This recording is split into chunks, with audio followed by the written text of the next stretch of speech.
Feels good to be back here in that intro again. Welcome back to Verbal Money, the long-awaited return. Of course, we had to come back because it is a big week for UK MMA with both Cage Warriors and the UFC coming to London this Saturday night. Did you even get their name? Yeah, for a little bit. You know, it's been a while. You know, I don't do a lot of stuff to do with the UFC. I kind of just let it, you know. I've taken the Corley approach. I'd rather watch some O&O guys fight in a gym somewhere. Or sumo. Oh, don't get me started. No, I tell you what though. I don't watch sumo, but that clip you retweeted this morning, that was fucking class. Of the guy, little guy, fucking 5'4", whoever he is. Yeah, that was sick. Yo, I will be very quick in what I say so we can get back on topic because I will go off for an hour. But yeah, that's the second division, bro. That's the second division. It's not even the top division. That it's super good, super good. We should do a video of Corley's guide to sumo because I feel like I should get into it, but I have no idea where to start. So we'll do that at some point. Sumo was too long. Yeah, Sure. that would be good. We will get into the UFC card because obviously that is the big one this weekend, but we are going to touch on the Cage Warriors card that goes down on Friday night at the O2 Indigo first because as we were pointing out beforehand, it's a ridiculously stacked card. It felt like every couple of weeks they added another one of the biggest names on the roster to the card. I'm gonna say something bad about it before we talk about how good it is, even though it's crazy good. I think that this is going to be a recurring issue throughout this episode. There's a bunch of fighters I'm really excited to watch. Not necessarily as many fights, if that makes sense, but that's just Cage Warriors. You know, there's like 4 Brazilian guys that I don't know anything about who all have really impressive looking records. So I'm sure a few of those will end up being really good. But how good, we don't know. But probably the 2 best fights that were supposed to happen on this card aren't happening anymore, which of course was Linaire Kavanagh taking on Sean Da Silva. Got to see that one go. Best fight of the weekend. And they were supposed to have Harry Hardwick fighting Tobias Harila for the interim title, but Harila got injured, so that never got booked in the end. But to go back to the positives, as I said, every big name in Cage Warriors nearly is on this card. A lot of them in meaningful fights as well, whether they're coming back from losses or looking to carry on building momentum. Where do you guys want to start with this one? Start from the top, man. Start from the top with Webb and Stanton. I'm really excited, you know.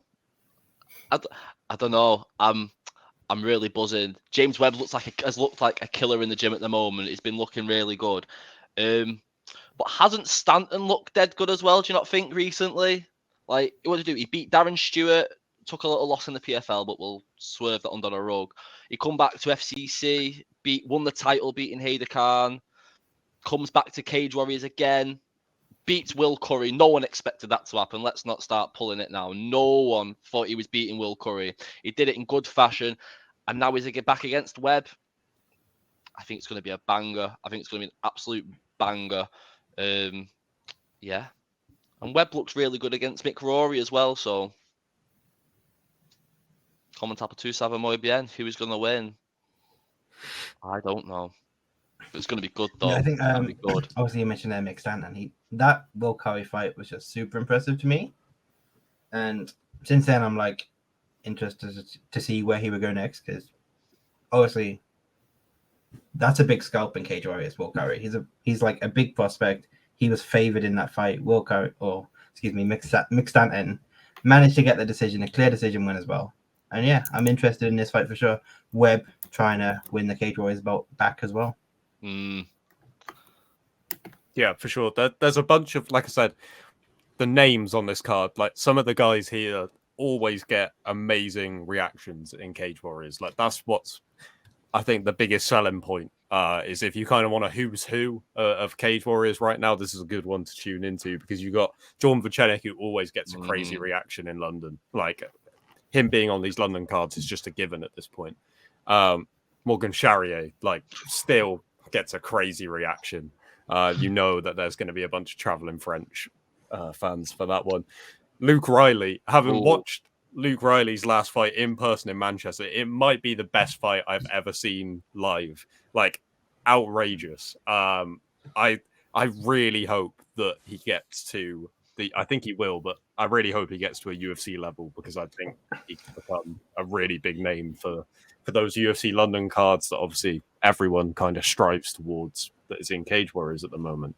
But I mean, we could go down the list. Will Curry, Harry Hardwick also on there. Like, yeah, and you mentioned those featherweights. It's like, and this comes back to what you were saying earlier about how there's a lot of good fighters, but not necessarily the fights. The opponents aren't necessarily guys we know. But we've got Jordan Vucenic, Morgan Charrier, Harry Hardwick, and Luke Riley all on the same card, and none of them are fighting each other. That's a little bit annoying to me. Maybe not Luke Riley because he's still a prospect, but the other three for sure. I would love to see Cage Warriors do a tournament though with the featherweights. I would love that, especially with Paul Hughes not being active. I'd love to have seen. I think it might be a bit too late for that now, though. Like Hardwick said in his interview with Kyle about the Hurrier interim title fight. So it's like if they had that planned, I don't see why you'd do a tournament now. But yeah, in hindsight, would have been great. I'm looking forward to Jesse Holland and Emil Brown as well. You know, I think that's a spicy little fight going under the radar. As is Has Skabinski got? Is it Fleminas? It is Fleminas, isn't it? I've been saying, oh yeah, that's going to be a good fight. I really think that's going to be a good fight. But yeah, like we're saying there, all the fighters that we want to see are there. We might not know their opponents, but Ian Dean is a mystical man, so I'm expecting flair from them all. If there's anything I've learned over my years of watching MMA, covering MMA, being involved in MMA, it's that Cage Warriors doesn't miss. So. Yeah, I mean, there's 15 fights currently on Tapology, and that's with Nick Bagley's fight being off. I know that I think his opponent got a replacement. Thomas Poole's fight being off, the Kavanagh da Silva fight, and Wesley Machado versus Orlando Wilson Prince. Like that. Oh, that's that insane. Yeah. Wesley Machado is fighting somebody else. Oh, fair dues. But that is ridiculous. Jake, you were even considering coming over for it. So, like, that says it all. Yeah, and you know, I was gutted that I didn't because I know it was either today or yesterday. Takamandu got put on that as well, and I was excited to see his Cage Warriors debut when he fought back in Dublin. Yeah, it was kind of a bizarre fight that he ended up losing, but I don't think he displayed all of his ability. I'm expecting him to put on a better performance this time, but you know, this is a really good card. Vucenic in particular, I think, has the ability to steal the show on a card like this because in his last time out, he got a rebound off that loss to Paul Hughes. And I think he's building momentum. I think he needs to build momentum again if he wants to end up in a title fight. As Cauley was saying, no one really knows what's going on with Paul Hughes right now. So I think the featherweights, you know, if you're a featherweight and there's a shit ton of them fighting on this card, if you're a featherweight, you need to do something impressive to try to stand out. Yeah, on Vucenic, the one thing that stands out to me, I've been to 3 Vucenic fights in London, always gets a massive reaction. He brings a lot of fans with him. And like especially Hughes had a lot of Irish fans as well, but you know, Vucenic fans always come in numbers, and it's always a great time when he's on the card. One name you didn't mention, Wesley Meyer. Yeah, his first fight in a couple of years was his last one. He got a good win there, so I'm excited to see him back in there. Always a good character. Yeah, sitting in the media room, you can hear him out in the arena. Yeah, really great card. Nice little kind of. I mean, I was going to say nice little layup for London, but I think it's fair to say that I know at least 2 out of the 4 of us are more excited for this Cage Warriors card than the London card. So maybe it isn't much of a layup, but you know, let's talk about UFC London. Usually when we do these, we're all excited. There's some big fights, some debuts that we're looking forward to. I mean, there are still debuts that we're looking forward to on this one. But you know, usually there's so many talking points, and I think this is the least kind of card, like for London cards that have things that jump out at you. I can't remember a card having this few things to talk about since the days of Jimmy Manoa headlining events, which they weren't bad events. There was UK fighters you wanted to watch, but the issue was, and this is something that Cauley spoke about last year on the Aspinall Blades card, I believe it was, is that there's fights on there. There's fighters we want to watch, but they're not in that meaningful fights, and they're not the kind of ones that if they run at 3 a.m., you're going to necessarily stay up for. But there is good stuff on here as well. So I don't just want to absolutely trash this card because, frankly, some of these names, if they were fighting in Cage Warriors, we'd be very excited to watch them. Like, I love watching some of these fighters. So I can't completely trash it. I just wish the matchups were a little bit better. I feel the prelims are absolutely mint, and I think I'm very satisfied. I was going through it in depth before. I'm very satisfied with the prelims. The main card's all right too. I think the main gripe that has put people off saying like being negative about the card is the price pointing. I feel like if the pricing was lower at the start, no one would be complaining. Like my missus said it to me before, like, do you think Americans get excited for every fight night? Like you can't have it all the time. And I agree with that. We can't have a stacked card with every fight we want in England all the time, especially we've had so many events come over recently. But at the same time, how can you charge like 200 quid for a nosebleed seat? Like it's a couple of quid less than the pay-per-view where Leon won a title. Do you really think we're that stupid, man? Like, oh, I won't go on to Dana White hate. We'll save that for another episode. But I would like to start off with some positivity and what I actually think is one of the main talking points of the card for me. This is actually probably my favourite talking point of the whole card. And it's the first fight, I believe. It's the debut of Shauna fucking Bannon, baby. Ooh! Can't wait. I cannot wait. What is she? Is she the second Irish lady to be signed to the UFC in history? As far as I'm aware, it's her and Aisling Daly. Yeah, I am all fucking for it. She's got Paddy Holohan in the corner there. She's got that. She's got everything she needs. She's undefeated 5-0. She's got a fantastic little resume going there, and she's done it in quite quick, I think, as well. Especially being a mum. Don't know how she's racked up 5 wins that quick with fucking sorting the kids out. Hats off to her. I'm really excited. I think she's gonna fucking smoke her opponent, but in a unbiased term, I think she'll have a very good bout, which she might get the advantage of. But no, I'm really excited, man. It's gonna be really good. She also got a little win over. I'm very high on Chanel Dyer. I think she's probably my biggest prospect on my list for UK MMA. And Shauna did a very dirty head kick and ground and pound finish of her in the amateurs. She's got so much potential. I'm buzzing. Let's see what she can do, man. I think she can go far. Yeah, I agree. I think Shauna Bannon's debut is I'm going to make a top 5 list of things to be the most excited about, and Shauna Bannon is on that list, and probably one of the top 3 things, I think. I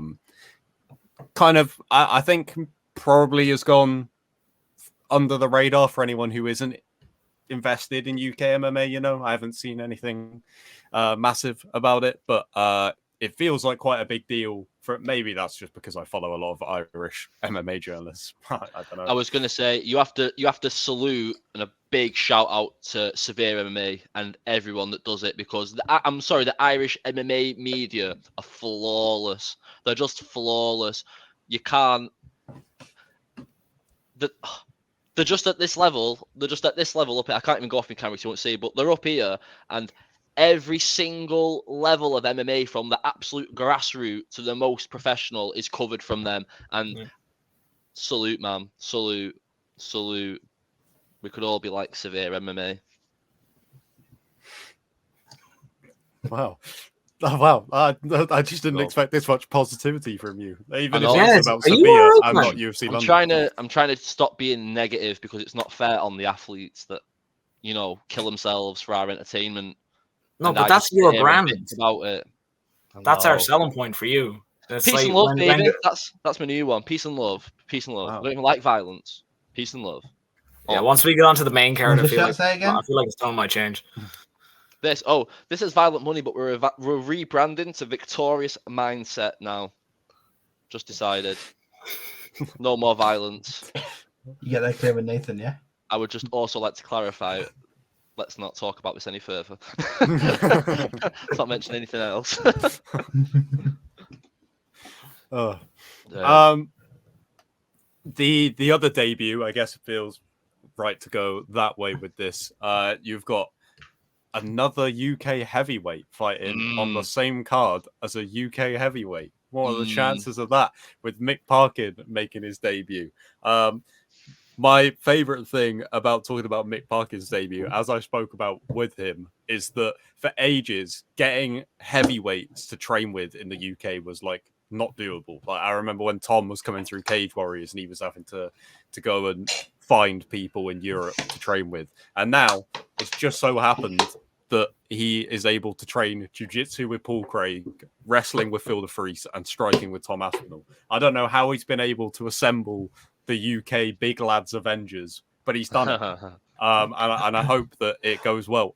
I watched his Contender Series fight back the other day, and I mean, he's got a hell of a chin on him. You can tell that. You can tell that he's calm. But my God, I don't know if I've ever seen anyone on Contender Series try and secure a knockout in the first minute as much as his opponent. If you haven't watched that fight in a while, go watch it back because it's like he's playing knockout mode on the UFC game. Like he's just swinging, and it is a lot of fun, but kind of hard to tell, I think, how far Mick can go at this point. So kind of a lot of question marks over this one, which is why I'm excited to watch it. I can't wait. I cannot wait. Like I said, he literally trains with the heavyweight Avengers of the UK. There is just... What more can you say, man? His grappling's insane. His power's there. He's got every tool he needs to get the job done in style. That Jamal, though, is it Pogues? I always say his second name. I've been dreading saying that. Hey? Jamal Pokes, yeah. Right, yeah. I was so worried about saying his name, yeah. He's looked good in his last two, I thought, but he doesn't look like he's got that aggressive kind of nature I think he's going to need, because Mick is going to take him down and smash. Yeah, funny to point this out, Mick Parkin could win his UFC debut, probably fight again, maybe end of the year, maybe early next year, and then be doubling up as Francis Ngannou in a training camp.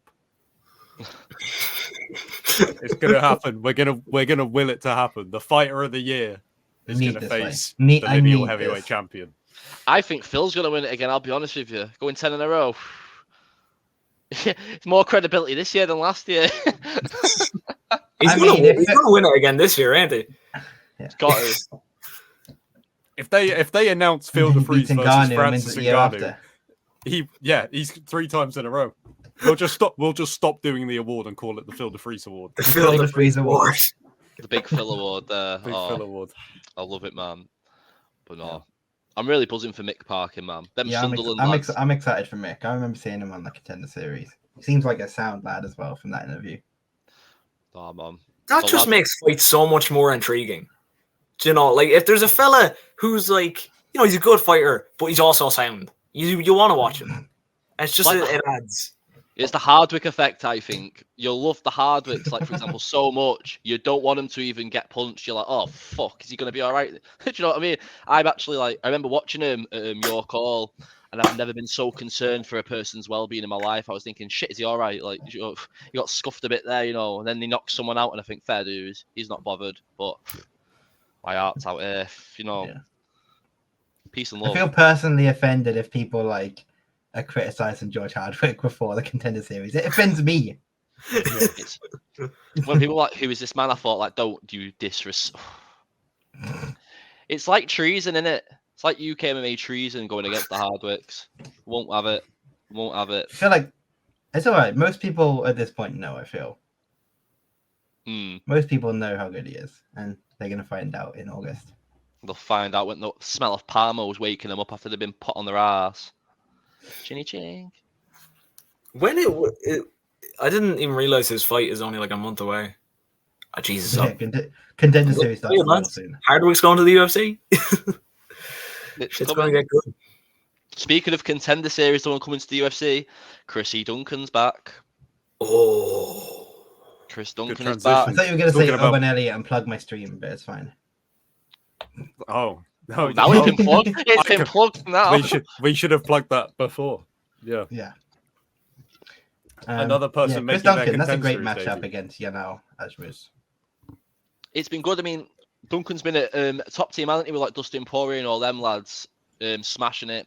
In his contender series, his last fight, he's shown how like hard as fuck. I put durable in my notes, but hard as fuck is what I'm gonna say.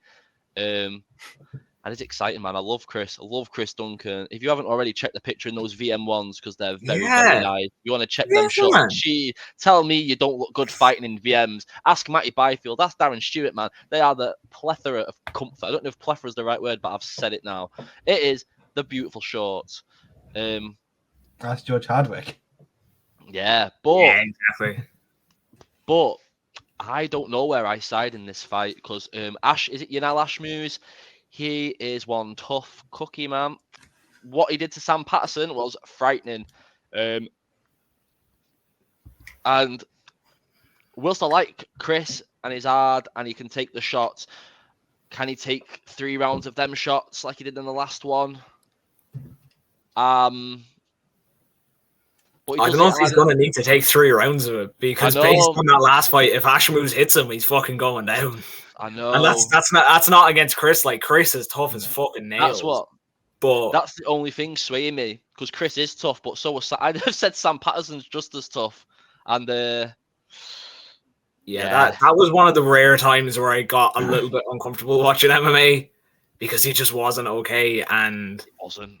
Yeah, if Ashmus can do that, I'm concerned for the people he fights, but I'm gonna back Chris. I think the power of the VM ones will carry him to a victory. This is why he could lose though, because he can't wear them because the UFC doesn't acknowledge the stat boost our shorts give people. It's like natural PEDs. They don't pop up in your system. You just get the stat boost by putting them on. It's fucking sacrilege, quite frankly. Yeah, I'm the same. Where like after. Like, I love watching Chris Duncan, but after watching the Sam Patterson one, if we go back to when you get nervous watching fights because the person in it is so nice, and then for that to happen in the Sam Patterson fight, I was like, oh no. So as soon as Ashmus got booked again in London, I was like, oh no, this is not good energy that I'm getting from this. If he knocks out Chris Duncan, we're gonna have to find a lightweight from the UK that can beat him. It might have to be George. Ross Pearson. George Hardwick, let's go. George is a far better shout. The whole country will rally around George Hardwick as he goes up against Ashmus. Yeah. Corley, I don't think you have a fighter's best health in mind when you say bring back Ross Pearson. Yeah, no, I don't. Let Ross Pearson be, man. I don't need to see that. After that Rolling Thunder, I don't think he ever needs to come back out. Like after that Rolling Thunder knockout, jeez. God, yeah, I forgot about that. That dude ended up in Bellator, didn't he? The guy who hit him with the Rolling Thunder. Did he? Oh, God. I don't remember. Davey Gallon, is that his name? Yeah, it is Davey Gallon. It was Davey Gallon. Yeah. Forgot about that. He ended up in Bellator. Oh, how the mighty do fall. When stuff like happens, you just want to throw stuff, don't you? Like, how dare you do that to Ross Pearson? Like, fucking top line, you want to knock him out? Like, I'd say sorry. I just don't think I could be a fighter, mate. I'd hurt someone and be like, I'm so fucking sorry, lad. You all right? Bang, out. Well, I don't think I'd get that far to speak. But yeah. No, but if you were fighting the likes of Ross Pearson, do you know what I mean? You wouldn't want to fight Ross Pearson because he's Ross Pearson. Like, the fight would be over. Let's leave him retired. He's been retired for like 5 or 6 years now. Let's leave him be. We're not bringing him back to fight a man who made Sam Patterson look like he had fucking rigor mortis. Yeah. Let's leave him. Let Ross Pearson enjoy coaching over in Australia. Let him enjoy the beaches. Well, it's fine. I just hope Ross knows I rate his ability and his incredible victory in the Diego Sanchez fight. Yes, he got robbed. Still to this day. Yeah. Up next, at least according to Topology, we've got 2 fights where we have to have the conversation about why are these in London. This is this portion of the podcast. Not necessarily bad fights, in my opinion. We've got Katlin Vieira taking on Pani Kianzad and Brian Barberina taking on Muradov. Again, not bad fights. It's That's just 2 of the only ranked fighters on the card. It's very true. It just feels to me like Well, Brian Barberina's been to London before. He can do it again. And Pani Kianzad had 2 fights in Cage Warriors back in the day. Man, There no, you hold on. go. Right? I'm Feels a bit genuinely like that convinced with this is the going way back they to the do last it. one. It The feels way a that bit they like do that it with on the European Alawis. shows, it's like, okay, so we're building a card in London. Pani Kianzad, she's Swedish. That's also in Europe. Put her on the card. It's good enough. People will come. Don't even worry about it. But where's Gordy Nelson this time around? That's what I was very upset about. Well, Nah, he like doesn't fight there's that no often, does he? fucking way he's fighting twice in 1 year. I Don't know, be I ridiculous. thought that, but Gunnar Nelson shows up, has a fight, looks okay, and fucks off. That's what he does. And I'm fine with that. It's just, I'm it's fine nice with to that. know. I'm fine with that. Mikani. Oh wait, Yeah. That feels maybe weird. get Makwan back to take on Ash Moose if he beats Duncan. Don't do that to Makwan. Jesus. No. As long as He's it's one of our own. As long as it doesn't go past the first round, Macron will be fine because I don't know what happens. He fights so good in the first round, then as soon as the second comes, it's as if he goes, fuck it. I've took the dive. I've put the bet on William Hill. I'm not doing anymore because he just stops. If I was a betting man, I would have placed all of my money on Jack Shaw beating him after he won the first round because it was like, this is not going to hold up. No, I've never seen a man look so good and then look so bad like 5 minute Makwan. Literally, man. Oh man, it was so sad when he got cut. It was so sad when he got cut because he's just an icon of this part of the world. He's been on so many cards and he's just given us so many moments where we're like, and Makwan just lost again. You know, He's got the most appearances on in UFC London. Yeah. I think so. It's gonna be like the first. It's gonna be the first London show he's missed in probably a fucking decade. He'll be there, VIP front row, sat there like, come on. I tell you what though, like Kyle was saying, why are these fights in London for a start? But for the Muradov and Barberena fight, you could put that on. Where is it? Nashville? Is that where Jake Hadley is fighting? Like, why isn't Jake Hadley on this card? That is we only need Jake Hadley to answer that question, and I'm sure we'd get a better response. And he's fighting Cody Durden now as well, and I have no time for Cody Durden. I have no time for him. No one likes Cody Durden. No one likes Cody Durden. I have an apology to make actually as well. I realised how out of the loop with the UFC news I am, because I was still thinking of Dricus du Plessis as like some sick KSW guy that's underrated and should be in the UFC. And I still obviously have seen him in the UFC. But I forgot some things he said and ways he's acted. And I really, really wanted to go back in time and take away where I was saying, like, oh, no, he's all right, Dricus. Because I think, no, he's not. No, he's not. Like, no, he's fucking not. So I was like, take this time for a public apology. Wait, you called him underrated? Dricus, I thought, is very underrated. I mean, when he was in KSW, he should have been in the UFC. You know what's hilarious is we all just laughed at that, and he just beat Robert Whittaker. But that is the confusion around drinking. No, but that's we're still thing, all right? going underrated. Nah, guy's Yeah, terrible. he literally proved that he is incredibly underrated, but we're all still like, nah, not buying it. No, but that's the thing. That is such a bizarre thing about Duplessis. We can't get into this too much because he beat Jake's favorite fighter, and this will go on. Shit, for like, I'm so Yeah, no, look, I did not I'm need keeping to do that. I'm keeping it short and sweet. It actually didn't hurt as much as I thought it would. Right, I expected to be in floods of tears, and I was for a little while, but I got over it. All right, I held my Robert Whittaker shirt near and dear for a couple of days, but I got past it, and I admitted it was a very good performance from Dricus du Plessis. But I've never seen a fighter get to such a high level being so shit. Like, okay, he looked better in the Whittaker fight, and maybe that's down to the 92% more oxygen intake. He got the nose fix. Well, That's what that makes all the difference. Every time someone says, well, Duplessis is legit, he's a real threat to Adesanya, I go back and I watch the Derek Brunson fight. And I cannot believe that man is ever going to touch a UFC title. And that's just, I'm sorry, I can't get on board. That's so good. I think he will do it just out of pure, like, the world wants him to win to cause division. That's the only way he's going to win, from, like, just pure earth karma saying, right-wing UFC media going, yes, have it. I hope Izzy spinning kicks his fucking head out the cage. I don't even like Izzy. but that's what I pray. Yeah, I'm so sorry for taking us off on that tangent, but it was a hell of a lot better than Pani Kianzad. I'm telling you that for free. I mean, one thing on that fight though, Ketlen Vieira is gonna be in title contention for the win here. That is so crazy.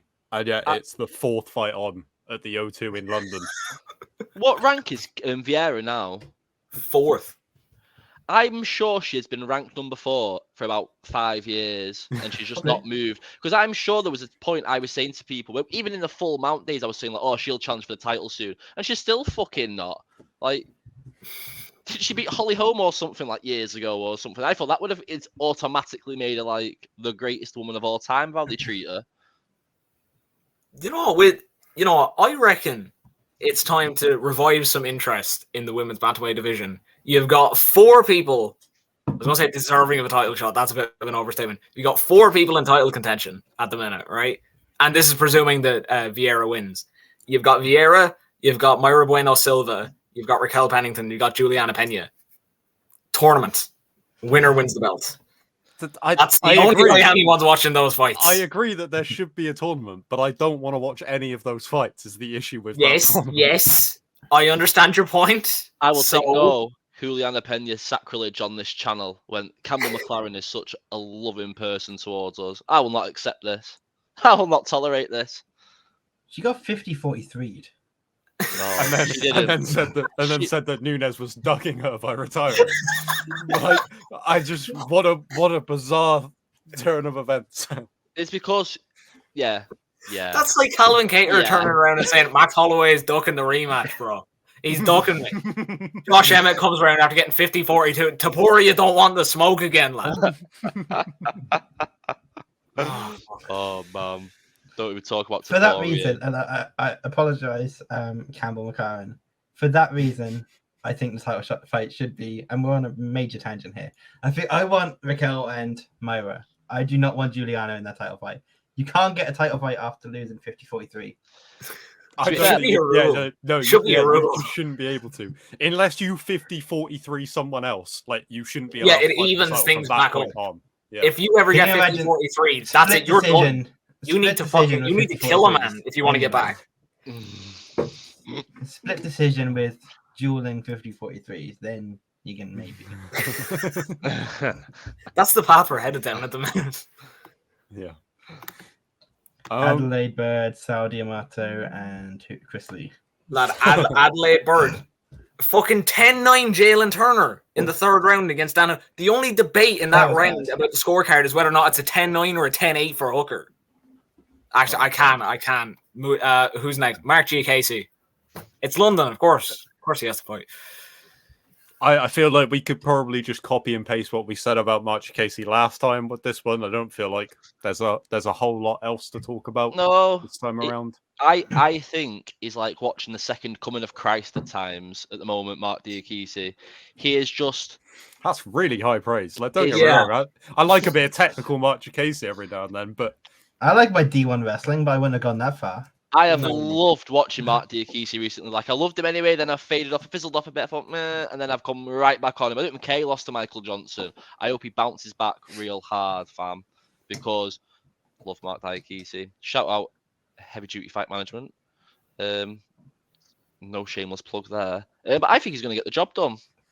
Don't see why he wouldn't. It's in London. Yeah, I like Mark G. Casey too, but I don't think he's beaten Joel Alvarez. I think Joel Alvarez is like a proper good fighter. These are so negative. So negative. It's just I'm backing my Spanish lad. That's fine. No, there's no harm in that. He's gonna spin him, back kick him, and then do some mad grappling. When was the last time Mark G. Casey threw a spinning back kick? I don't know. With me last night on UFC 4, to be honest. But I do have on my notes here, Joel Alvarez equals very, very bad man. So that must mean I rate him quite highly. But I'm a few Peronis in now, so I don't know quite what I was thinking at the time. I'm surprised that Jake has gone that way after he retired Joe Duffy. Yeah, I was thinking back. I was like, okay, but I was thinking just for a second while Coley was talking, it was like, I hold him in very high regard, but I can't remember exactly why. And I tried to comb through some of his wins, and I was like, oh yeah, he beat Joe Duffy, and then Joe Duffy retired. So fuck him for a start. But at the same time, he's pretty fucking good. So he's got a good nickname as well. El Fenomeno. yeah. So I say it in Italian is Spanish, and I dramatically apologize. So apologize. Like Sarukian did a number on him, and he did a pretty fucking bad number on him as well. But I don't. Mark G. Casey's not the wrestler that Arman Sarukian is. So no, Sarukian's an absolute beast. Yeah. Before that, he finished Thiago Moises in the first round. I still think that's a pretty good win. Yeah. Moises is good. People shit on Moises, but he's actually quite good. Yeah. Only thing is, moving it's been on. a year and a half since Joel Alvarez has been in there. We have got in the next fight, we have got Danny Roberts taking on Johnny Parsons. I feel like we haven't seen Danny Roberts in quite a while. He's had a bit of a rough one, hasn't he? Yeah, lose to JDM, and Trinaldo. I'm hoping he comes back. That Madalena fight didn't feel fair almost, and I saw someone was posting the clips of it, and they said like every time Madalena hit him, it looked like Roberts was getting fucking electrocuted. Like it just didn't seem like the right fight to do. But no, like Danny Roberts is always a solid fighter. He's always decent to watch. I don't know too much about Parsons, so I'm just hoping Roberts can get it done because go Danny Roberts.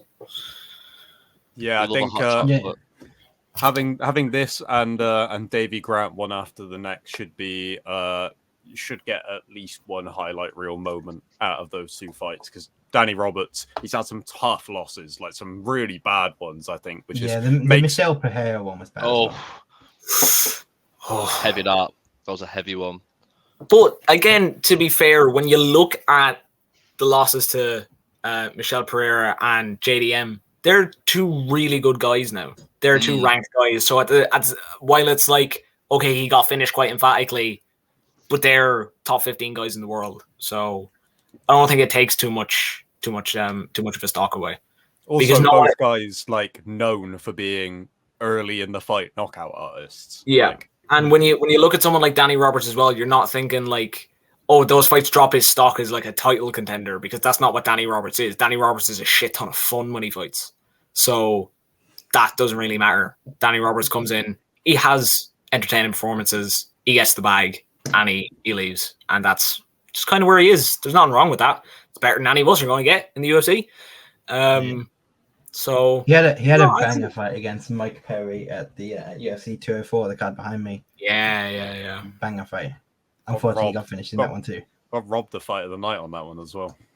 Was that not fight of the night? No, what got fight of the night? It must have been Bisping. I'm gonna check this now. That wasn't great, now was it? It was entertaining every time Bisping went down.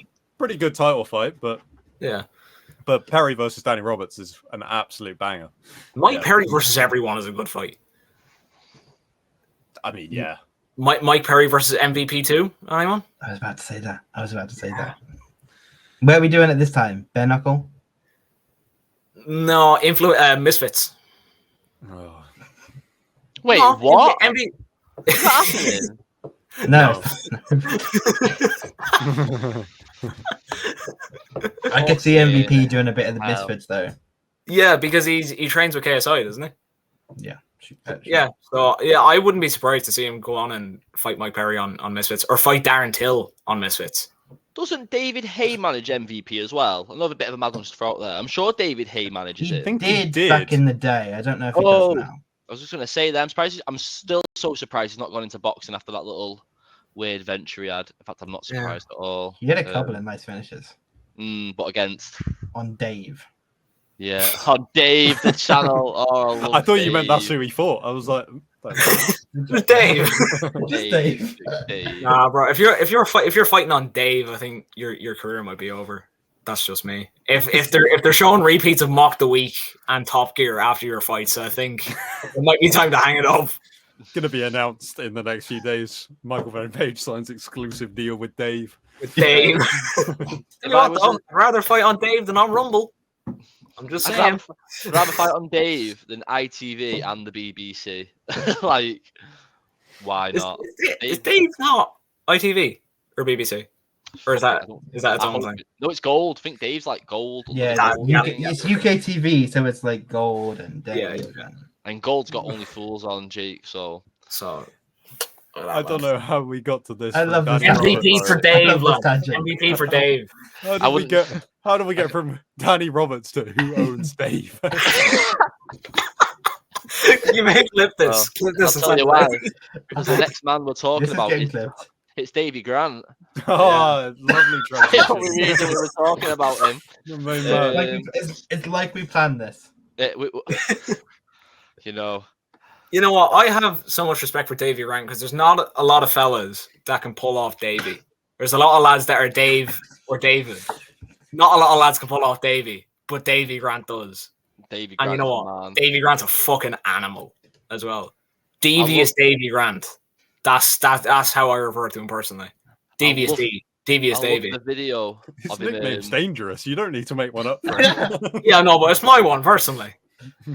Have you seen the video where he's won a fight and he's like all battered and bruised, and the next thing you know he's at a wedding party just diving like fucking half naked into like a crowd surf. Such a guy, man. Such a guy. Was I that once after saw the him, Cheeto like- fight? I think it might have been. I think it might have Yeah, been. Cheeto did him bad in that fight. Still but, got smashed though, like the man he is. But I think he should be getting a higher ranked opponent. That fucking triangle against the Sunset, that was brilliant. He was Um, losing the majority of the fight, though, right? Didn't he But cage grab only his the way out of it result as well? that matters. Or no, it wasn't a cage grab. It was a really weird stand up, wasn't there? Yeah. I'm only just remembering this now, but I remember us still talking about it and being like, it was proper That was odd. strange. Yeah. But look, Davy Grant's He got always a fun. He got a performance of the night for that fight as well. Yeah. No, I that mean, was like- that was fucking awesome. Not that this is like the be all and end all, but yeah, Tapology worldwide, he's ranked number 19 and his opponent is ranked number 69. Like Yeah. the gap there is 69. too much. So I'm really annoyed because I wanted to see Davy Grant fight on one of these London cards for the last few. I feel like they missed a trick by not having him in like a top 15 banger matchup like the Cheeto fight or who did he fight? Did he fight Giannis? as well? Yeah, Giannis. Like They one of should've just those given on the main card. Of, He like, he one of the last arguably couple. won that fight, if I remember correctly. There was some controversy around the It Giannis was fight. close. Yeah. So I think he's deserving, definitely. But this guy Marcos, off the top of my head, I think he's 14-0. And his last fight at 283 in Brazil, I remember him having a decent performance. So I'm going to go with Devious Davy. I don't give a shit if his nickname's dangerous. He's Devious Davy to me. I think he's going to get it done. There you go. I I mean, think you talk about wanting him on the London cards, but I'm over him not being on the London cards if I get to see him like dancing his way out of the slug and lettuce with a group of fans behind him chanting "There's only one Davy Grant," which I did see at the March card last year. that is pretty great. That is pretty great. As long as And he's now involved. live onto the TNT Sports main card. We're making history this weekend, fellas. The logo's so shit, isn't it? I don't get the pink. Why is it pink? Why didn't they just re-employ the old people that were doing it? Because I just feel like if you scroll through the page, it's like BT Sport UFC, it looks sexy. Then you scroll up and it's like, Even the schedule they released looks Yeah. it looks like ass. The thing that throws me off, which Steve will understand, is AEW have a TNT championship belt. And it just makes me think of that. And it's quite an underwhelming belt for the most part. Like I immediately no one who doesn't watch AEW like since it started will get this. But when I see I keep scrolling through my feed and it's like UFC on TNT Sports, and my mind goes Scorpio Sky. And I'm like, no, that shouldn't be associated with this. I don't need that. Wardlow, Powerhouse Hobbs. I mean, I the belt was created. shit name as well. The belt was created for Cody, and now Cody's back on TNT. if you just type that, No, that's no. so quick. I didn't think about that. Yeah. I don't even think WWE have rebranded their page for the year. WWE on TNT is an interesting page. That's gonna get so fucking confusing. I can already tell.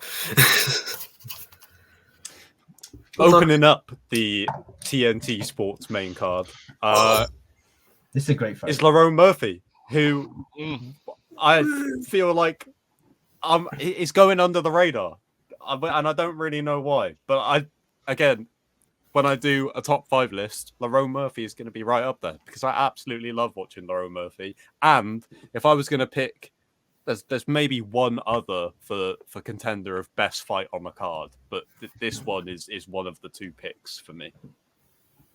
I think this is my favorite on the card. Yeah, okay. I think I would don't shit on Lerone Murphy. All right, I don't because I'm really looking forward to this fight. It's like the Santos fight. Oh, sorry, I missed Jake's classic segment. And literally, I don't want to shit on Lerone Murphy, but no, right? I don't want to shit on Lerone Murphy. More. I'm just saying the Gabriel Santos fight knocked his stock just a smidge for me. Yeah. Okay. And then when Gabriel Santos got knocked out by David Onama, it kind of dropped further. But Lerone Murphy's still awesome, and this is going to be a fucking great fight because Coolabou as well. Coolabou is legit, so I think this is a really solid fight. Was the last Lerone Murphy fight? Was it a late replacement? Yeah. Santos came in. It was Nathaniel. Yeah, because I'm like we were talking about it before we started. It gave me similar kind of vibes to the Jack Della fight this past weekend, 100%. where I was like, I don't think Lerone looked bad, but he just made a lot of decisions that I'm like, they could be flaws, or it could just be a one-off, because I've never seen anything from him in the past where I thought that's bad decision making. And he's fought far better grapplers than Gabriel Santos. I'm not being funny, like. I think it's a bad night in the office for him. But he needs a big win. I'm really adamant he needs a big win to set up that Nathaniel Wood fight. I don't think we're getting that unless both of them get big wins on that card. I really don't. Even with the back and forth. So, yeah. And I would just like to say, last year when we did that, whenever we last did it and they were scheduled to fight each other, I probably slagged that fight off between Lerone Murphy and Nathaniel Wood because I thought, point, tall guy, small guy, both English. We like them both. Nobody wants to fucking see that in England, but now let's fucking go. Now everyone wants it. I want to see that, baby. I really want to see that, and I like them both, so I can't even root for any of them really. So I'm just impartial. I know who I'm rooting for in that fight, and I will not reveal. I know who I'm rooting for, and I think I'm rooting against Steve. I think I know. Yeah, I know who you're both rooting for. Who are you both thinking? I'm completely out of the loop. I'm kind of on the fence, I think. Who are you thinking, Jake? I know that one of Steve's favorite fighters is Nathaniel Wood. So unless he said something, no, I'm going with Wood. I thought he was going. I'm a big Nathaniel Wood fan. I think I'm leaning more towards Lerone, but it's really close. I'm leaning towards Lerone just because he's down the road, so I can't He'll pull up. I hope not. I fucking hope not. The man's been shot, for God's sake, and survived. I'm fine, thank you. Yeah, there's nothing you're doing to fucking. To yield him off, Ledger Fox. So I'll cartwheel away majestically. He'll just be so mesmerized and leave me alone. But just to clarify, like in case people see this, I'm a Lerone Murphy fan as well, of course. As well, yeah. It's just I think that if they fought, I would root for Wood just a small. Just hates Lerone. Just a little bit more. Shout out to back on this card. Shout out to Kuya, Josh Coolabou. His finish earlier this year is one of my favorite finishes of the year. So. Sound fella as well. I saw him on. Great guy. Great guy. Is it that? Oh, what's the name of the show in Australia? The UFC show they have over there. I can't think of the name, but he's been on that a couple of times, and he seems sound. So he seems like the nicest guy. Again, it's always better when fighters are sound. Because if you're looking at a fighter, he's kind of an arsehole. Yeah, I don't really want to watch his fight. If there's a sound lad fight, and you want to see how he does. I don't know. The arseholes are always good to watch. Yeah. You know what I mean? Well, for a different reason. Yeah, that's what I mean. But it's still good to watch. Yeah. The tough one is when it's UK fighters that we like taking on Aussies, because you know that both of them probably going to be pretty nice guys. Probably would get on brilliantly as well, like if they weren't fighting each other. So that's a strange one. We were talking a little bit about Lerone Murphy potentially pulling up to Corley's house and him not being able to do anything about it. One guy that we've seen go through a lot in the cage is Jai Herbert, and yet he's still there. That man still is at the roughest run. Gentlemen, welcome to the Jai Herbert School of No Easy Fights. All right. That man came out of the womb ready for a scrap. He just doesn't take easy fights. And I'm not talking like he scrapped some fucking child, right? He's wanting to scrap bodybuilders as a baby. And now he's gotten to this point, I don't know, was he like 30 something? He's still taking hard fights, right? The fucking, who did he fight last time? Ludwig Klein.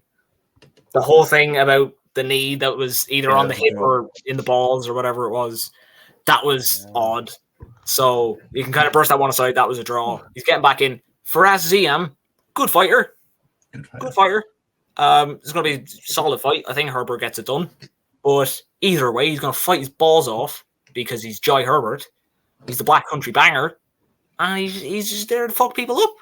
Hearing the Black Country Banger in your accent sounds so wrong. It's quite amazing, though. It sounds so much happier when you say it. I mean, yeah, I completely forgot about the whole controversy with the Ludwig Klein fight. Jai Herbert should be back-to-back wins, both in London as well, right? It was the Kyle Nelson fight before that. Yeah, always fights in London. Yeah, I feel pretty. There have been some ones lately with Jai Herbert where you're like, I don't know. I feel pretty confident that Jai will get this one done, but. In the no easy fight school of Jai Herbert, this might be the easiest hard fight he's had. Yeah, exactly. Like we've seen him get dominated by Renato Moicano, and then we've also seen him get everyone out of their seats because I thought he was going to knock out Ilia Topuria cold. Like, so I will take a fight where I'm confident all day. Yeah.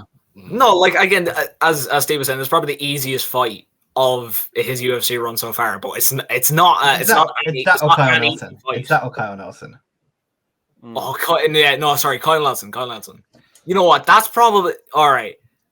Hot take. I think Kyle Nelson needs to be excluded from the Jai Herbert School of No Easy Fights. I think that I'm okay with that. Yeah, that may have been an easy fight, but look, it all happens. Look, you need one every now and then. The man got put in there with Ilia Topuria. Yeah, after that Topuria loss, I was okay with it. He needs a fight just to check we're all good. In hindsight, as well, not a bad loss. No, not a bad loss at all. By no means. I can't believe people were saying Paddy was going to slap Topuria after that video of him throwing stuff like. And then you see that and you think, no, mate. Sorry, lads, but not happening. Oh, heavy salad that. Another thing which kind of gets forgotten on the Jai Herbert School of No Easy Fights. He was scheduled to fight Mike Davis at 1.2. Yeah, that would have been wild. That would have been a really good fight. Was scheduled to make his debut against Jacasey as well. Oh, was he? Yeah, but I think it might have been the London card that got cancelled during COVID, the Leon Woodley one. That was it, yeah. Yeah. Which, again, welcome to the UFC. Here's Mark Jacasey, who has just fallen in love with wrestling. That's a good time. Steve, were you checking the same? Were you checking the thing in chat? That's not a bad idea for the show this weekend. I think the point is that Jamie would want to be there. I think that's like the crucial point in this. Yeah, well, he can come on if he wants to. It's fine. Jamie's always welcome. Yeah, because he's off editing for Neil off the Jamie. Doesn't mean he's not allowed to join. Me and Jamie will meet up in London and do